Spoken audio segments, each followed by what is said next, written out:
আমি আসছি যে এটা দেব হয়েছে হান্নান ফেসিল কি করতে আসছিলেন এখানে কি জন্য? আপনার জায়গা আপনার পক্ষ থেকে একটু দেখা করতে আসছি। কি দেখা করলেন কি? বিষয়টা জানতে এখন আপনারা ইয়ে থেকে মানে কি হয়েছিল আসলে আপনাদের প্রাথমিকভাবে কি ফাইন্ডিং কি হয়েছে আসলে কি কারণে আপনি আসলেন এবং কি পেলেন আলোচনায় কি আসলে বুঝাবুঝি হয়েছে সেই বুঝাবুঝিটা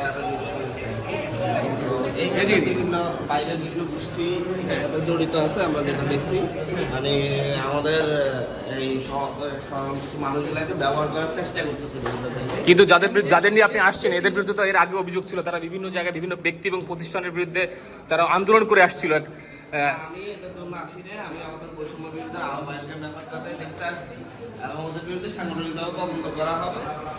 আর যাদের বিরুদ্ধে কথা বলছেন যে যারা বিভিন্ন ধরনের আন্দোলন করছে ওদের বিরুদ্ধে রাষ্ট্রীয়ভাবে অ্যাকশন নেওয়া হবে। আমরা আমাদের পার্টি কিন্তু আপনি তো এদেরকে ছাড়াই নিতে আসলেন, এই যাদের বিরুদ্ধে এখানে থানায় ধরে নিয়ে আসছিল আপনি তো এদেরকে আসলে ব্যবহৃত হয়েছে, এদেরকে যারা ব্যবহার করছে তাদের বিরুদ্ধে 5 তারিখের পর থেকে এরা বিভিন্ন ব্যক্তি এবং প্রতিষ্ঠানের বিরুদ্ধে মানে আন্দোলন সংগ্রাম করে আসছিল এবং এটা নিয়ে আমি একটা সার্চসাইট মানে অনুসন্ধানী রিপোর্ট করেছি, আপনি দেখেছেন কিনা জানি না।